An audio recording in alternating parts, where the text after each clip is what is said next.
All right.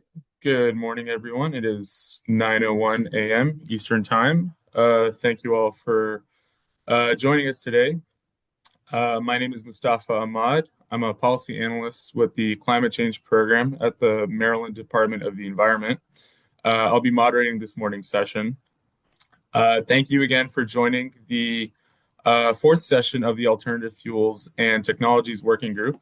We're excited to continue this working group for stakeholders, both for the building energy performance standards and the clean heat rules.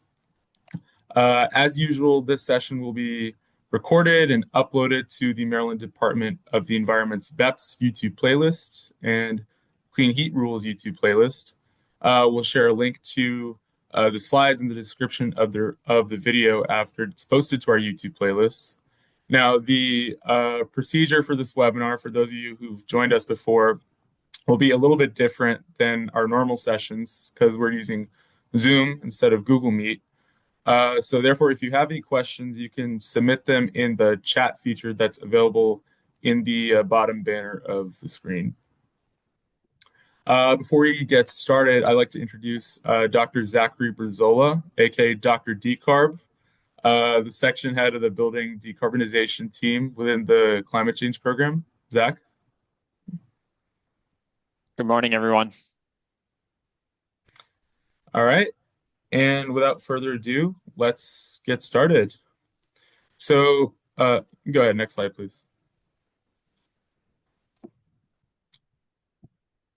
So for those of you who have joined us before, this slide is probably familiar, but to those of you joining us for the first time, the main purpose of this working group here, we're trying to create a consistent, scientifically based assessment of life cycle emissions, the impacts of alternative fuels and technologies, how we can apply them to Maryland's building decarbonization policies. And then as part of this exploration, we're soliciting stakeholder input to inform the development of this framework and how exactly these alternative fuels and technologies fit within our regulatory frameworks. Next slide, please.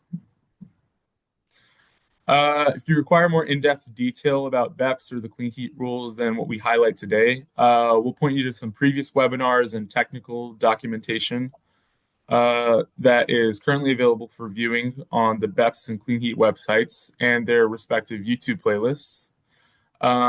Give everyone a minute here to get these QR codes if they so desire.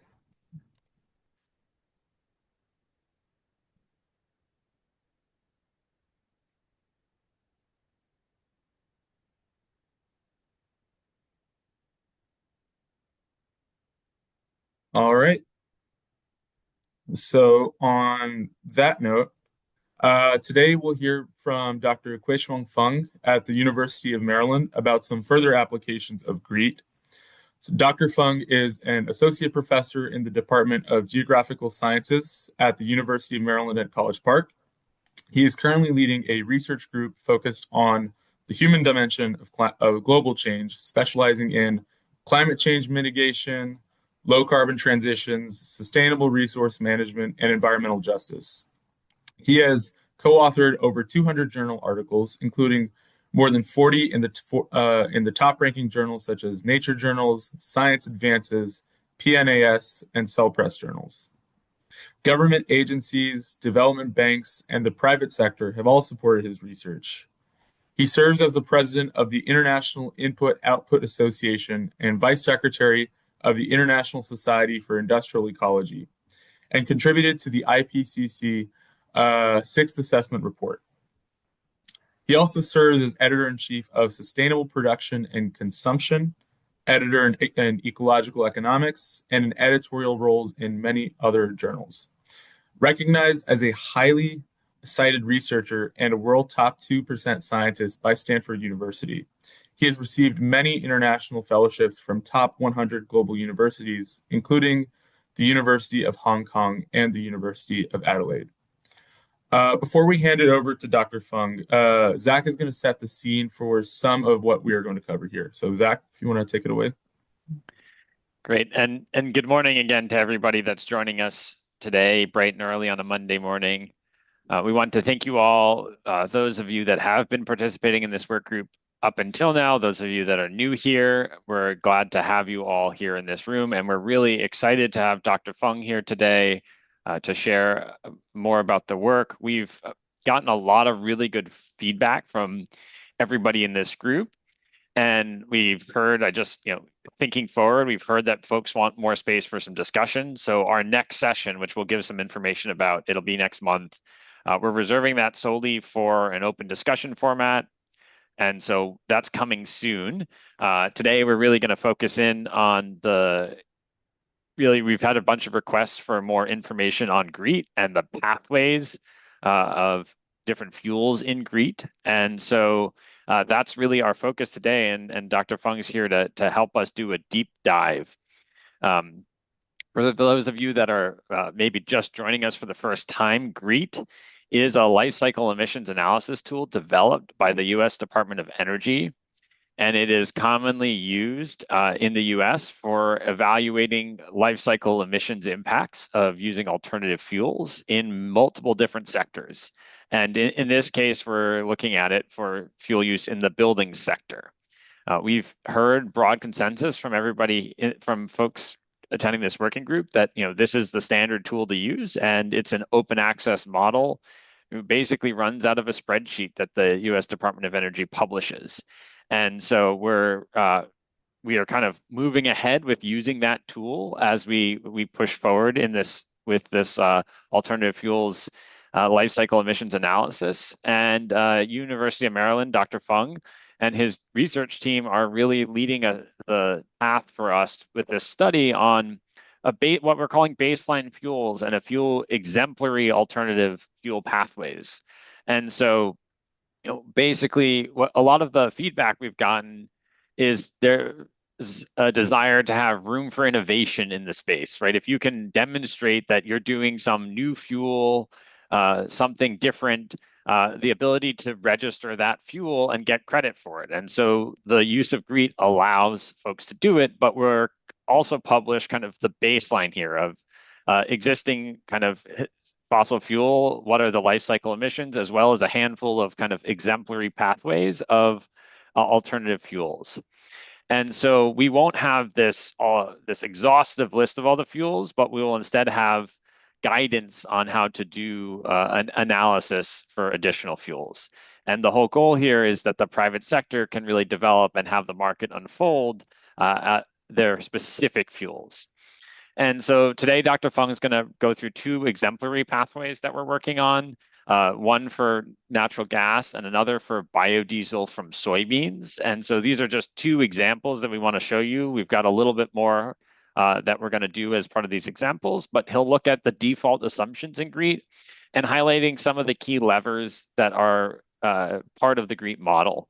And then we're going to ask you all for input. We want to hear from everybody. We kind of know what the defaults are. We have some thoughts based on Dr. Fung's, experience in the field, but there's some great places where if you all have experience and want to chime in on some of these default assumptions, we're going to provide an opportunity for you to do that. And if you have any questions on the model after we go through it, there'll be space for that as well. And so the format for today, Dr. Fung's going to present for a little while, and then we'll get into some Q&A and discussion. And if you want to go back and ask any more specific questions about spots, we can definitely do that. But just wanted to put in your head, for example, one of these levers that we can adjust as we're trying to fine-tune the model here for Maryland is the distance of fuel travels. And so, for example, the default assumption assumes that fuel is coming from hundreds of miles away. But in the future, if you're growing an alternative fuel feedstock here in Maryland, you could then refine it here and then deliver it here. That's a lot fewer transportation miles. And so the life cycle emissions of that fuel is going to be lower. And you could use the GREET model to help quantify that. So that's kind of what we're working on here. I also want to flag Dr. Fung is going to show some different values for the global warming potential on the 20-year and 100-year lifetimes. That's just two different ways of looking at the impacts of the fuels. We here in Maryland, we have a statutory requirement to do our greenhouse gas inventory and planning in 20-year global warming potential, but 100-year is often widely used as well. So we'll look at both of those values today, and that's one of the things we're still working through as well. So more to come there, but just wanted to flag that that's why that's coming up. And I think with that, I've covered all the setup that I need. We're really glad to have you here today and glad to dive into it. With that, I'll turn it over to Dr. Fung, and we look forward to this presentation and then hearing your questions at the end. So we'll have space at the end. You can put comments in the chat as we go, but we won't really take time to get to them unless it's a quick clarifier until we get to the Q&A at the end. So, all righty, let's take it away, Dr. Fung. Okay, thank you, Zach, and also thank you, Mustafa, for your introduction. So I'm Quanung Fan from University of Maryland, and my team here to present the life cycle emission rates of heating fuels based on the grid model. So here is the list of today I'm going to go through. First, I will give you all a overview of the grid model and the targeted fuels. And also we have two examples. That's the natural gas and the biodiesel that we will use the soybean as one example. And then we will discuss, where we might need input from you all, and also where you might make adjustment to come out your own emission factors for different fuels. So here is a overview of the grid model. So we use grid model and other reputable tools or data sources to calculate the life cycle greenhouse gas emission factors for more than 10 types of fuels. So here, when we talk about the life cycle, we mean the upstream and also the combustion emissions. So here we include the combustion emissions that are directly derived from some reputable reports from the government report and also the emission factor hubs. We also use the grid model to estimate the upstream emissions along the upstream supply chains. Here, we also include one link that you might use if you wanted to look at the grid model, or if you want to download the grid model that for your own purpose. So here are the target fuels. So we have done the calculation for natural gas and also for the biodiesel that from soybeans. We are still working on other type of fuels, but here's the list of the fuels that we are going to work on, and we will get as many as possible. So for the upstream emissions, basically that include the two stages. So when we talk about the system boundary, we are talking about facility construction stage, and also we are talking about the production stage. So for the facility construction stage, that basically included the emission associated with facility construction to produce a product. So just one example is a refinery is constructed to refine the crude oil into the gasoline. And also this will include all the sub processes involved in the construction, like raw material extraction, processing to construct the facility, material transportation to facility construction site, and also the construction of maintenance of the facility. For the production stage, so it's basically the emission during the production of the products that include all the sub processes, particularly, the raw material extraction and processing to produce the products, the product manufacturing and processing, and also transportation of material to the facility to produce the product and transport of the product to consumers. So just one example about the natural gas that will go through the facility construction that include the natural gas refinery construction and so on, and also the product production, that's the natural gas processing, and also we included the emissions associated with the transmission and the distribution. So here is a outline of the grid model, a screenshot. So this is the R&D grid model 2024 fuel cycle. So it includes more than 100 fuel production pathways, and also it includes the well to pump energy and emission analysis. I will talk about later. You can set either the default to not include, or you can turn it on to include it. So in the model there, basically the process is you have the input data, the supporting sheets data, and that input to the fuel production, and involve multiple formulas, and all those formulas equations will put all the data together and to estimate the fuel emission factors. So if you look at the screenshot that's below the general framework, you will see that the grid model actually based on the Excel worksheet. So this really offers a very transparent feature of where you put the input data and how it looks, and also the supporting sheet that include many different processes and fuel types and so on.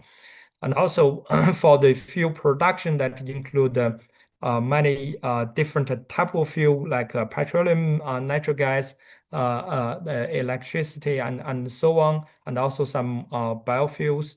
And then you click on the result that the once you have all the input data and the particular the input data worksheet and also the supporting worksheet, and you just click the result, and the model will run it for you.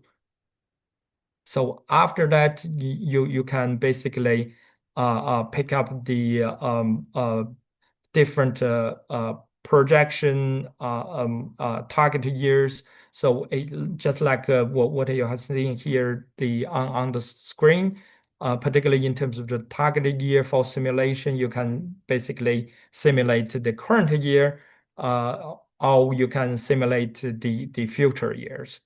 It's great is the time series data that run in 5 years interval for many of the estimate, and also it has very detailed list of the input worksheet and also the output worksheet that you should be able to pull out because it's a Excel based worksheet.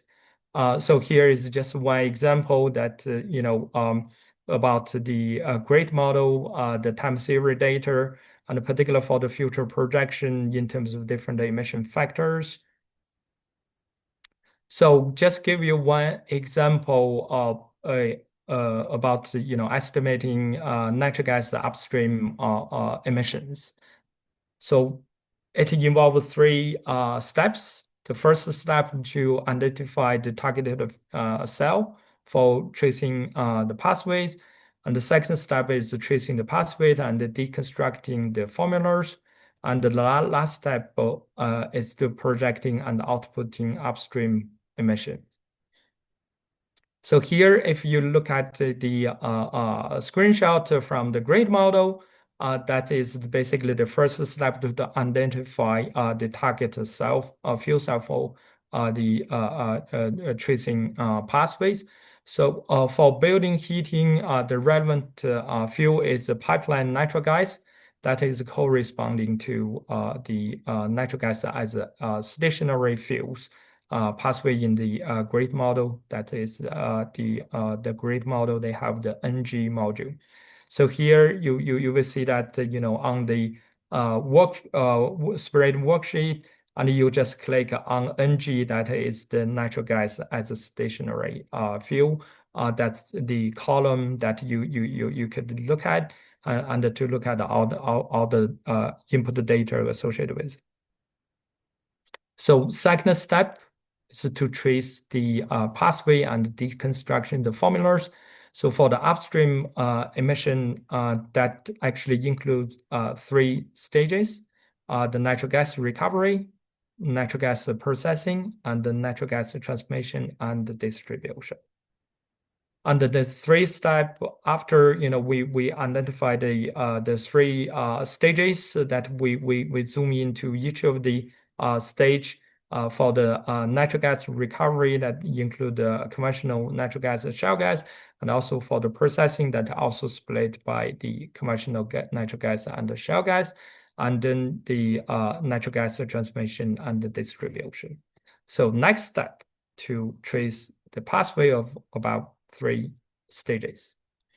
So when we are ready to trace the pathway for natural gas recovery, so that is the first stage of the natural gas production.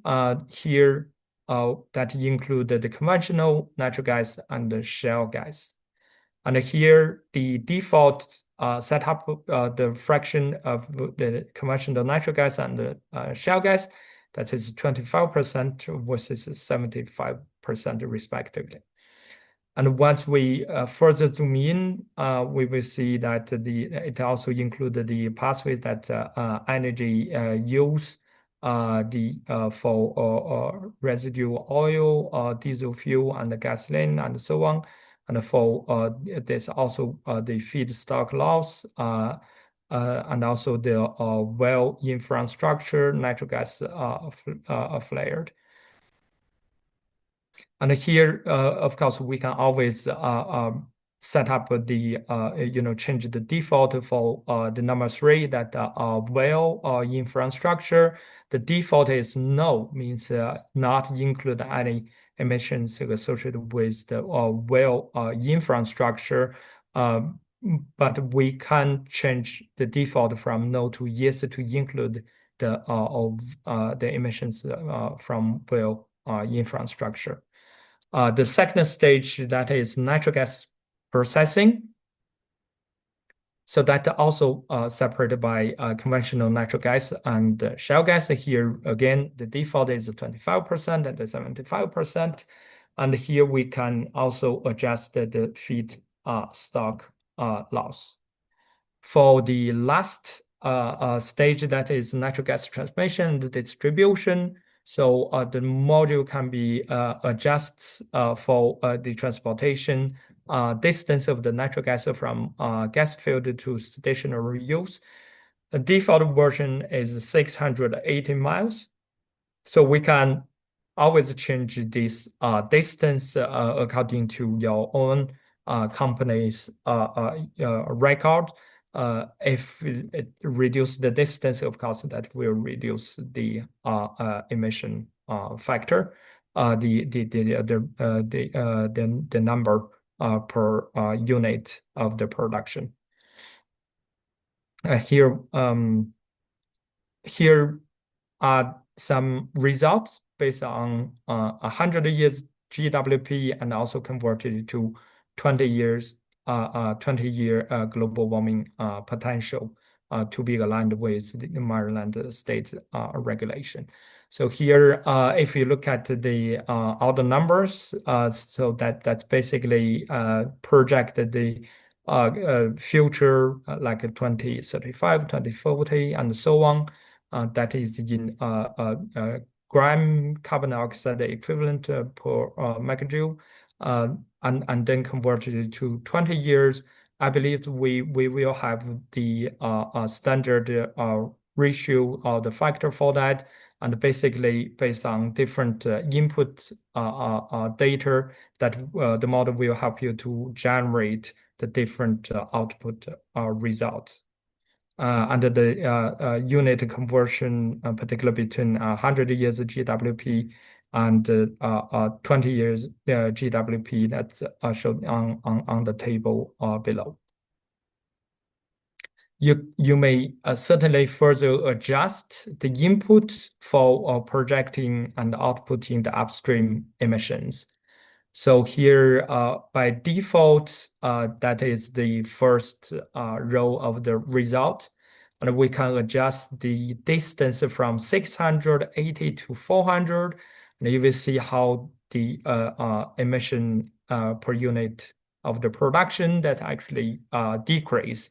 And we also did the test to increase the miles from 680 to 780 miles. And that will certainly increase the emission factors per unit of fuel production. And the consumption here, I guess, for the final consumer. So for the conventional gas and the shale gas, that with the default version, if you look at, you can see that was 25% and 75%. But here we adjusted it to 10% and 90%, and that basically decrease the emission factor slightly. And also we can adjust for the methane leaking rate, and also we can adjust the leaking rate according to California grid model. Just really for the sensitivity analysis means that we use different input data and we see how the result change accordingly. And here is just a table of methane leakage rate for each stage in the conventional natural gas and shale gas pathways, and just some examples. You can pull out all the detail data from the grid model. So let's continue with the biodiesel from soybean as one example. So the first step is still to identify the fuel that is a biodiesel from soybean that can be easily identified from on the worksheet of the grid model. And here, when we look at the upstream emission production stages, so that include the two stages. One is the feedstock, another is the fuel production. So the feedstock, that is the soybeans, and the fuel is the production from soybean to biodiesel. So for the feedstock stage, that include the farming, fertilizing use, herbicide, pesticide use, and also transportation. For the transportation, that included the distance from the farm to the collection stack, and the stack to oil extraction mile. So here, the default for the farm to collection stack, that is 10 miles by truck, and also the distance of the stack to oil, that is 40 miles in truck by truck. For the second step is to the second stage of the biodiesel production from soybean, that is the fuel production. So that include the soy oil and all the processing stages, and also the transportation and the distribution. And here that include also the second, the third level, that is the soil oil extraction, transportation, and also the vegetable oil transit system verification. and also include the co-product production. So here the module that can be adjusted, that is the different transportation models and also the distance from the soy oil processing to the biodiesel plant. Here the default that can be adjusted based on different fractions, but here is the 40%, 20%, and also the 40%. And when we look at the distance, that's 520, 780 by different type of transportation mode. So for the transportation here, the different transportation module and this from the biodiesel transportation to bulk terminal, the share is 48.5% for batch and also 46.4% for pipeline and 5.1% by rail. And for the biodiesel distribution, the default is by truck 30 miles. And here are some results for the future projections. So again, you look at the left side, that is the gram carbon dioxide, the equivalent per megajoule that in 100-year GWP, and also we converted it to 20 years GWP. And here, just a demonstration of the further adjustment on the input. So if we use the default grid model for the transportation, the distance and so on, we can also just adjust the distance.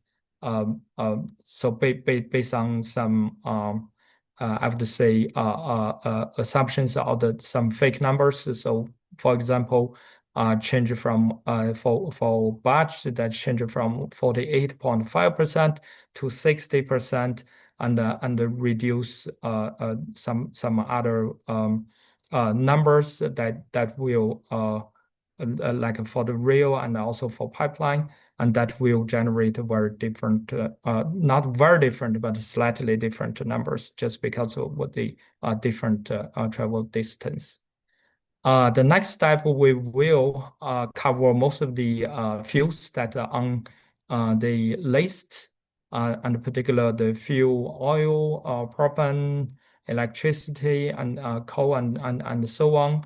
And I just wanted to let you all know that natural gas is one of the most transparent fuel in the grid model. It allows for direct tracing and breakdown of the upstream input associated with natural gas as the stationary fuel. For other fuels that require more detailed analysis that to identify their upstream emissions, and that could be more complicated than the example that we showed for natural gas. However, we are here to support you. If you have any questions about the input data worksheet that you want to use for the grid model, or if you have a particular question about where to make adjustment on the grid model to reflect your own,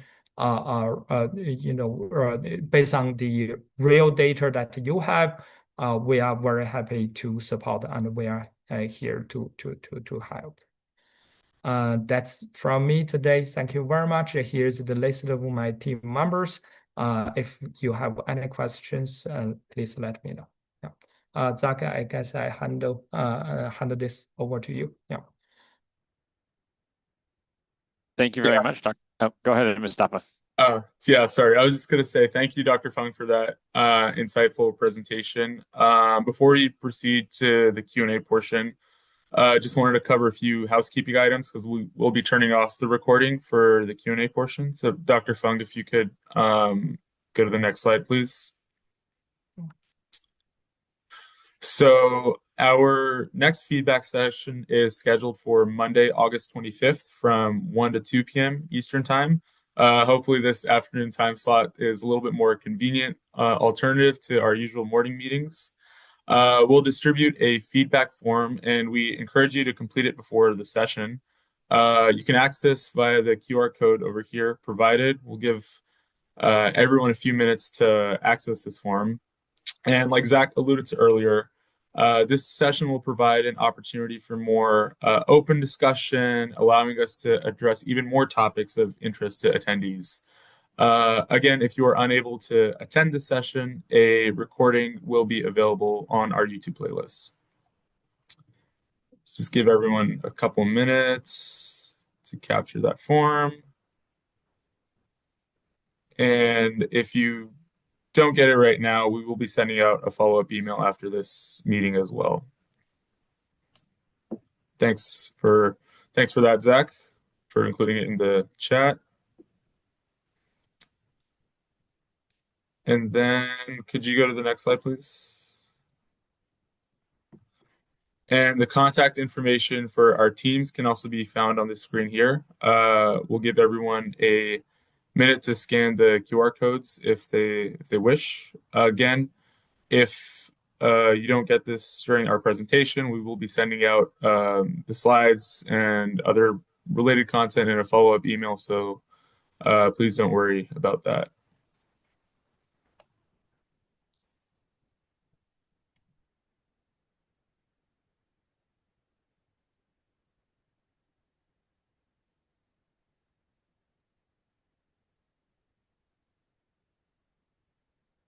All right, so that will end the recorded portion of our meeting this morning, and we'll transition over to Q&A.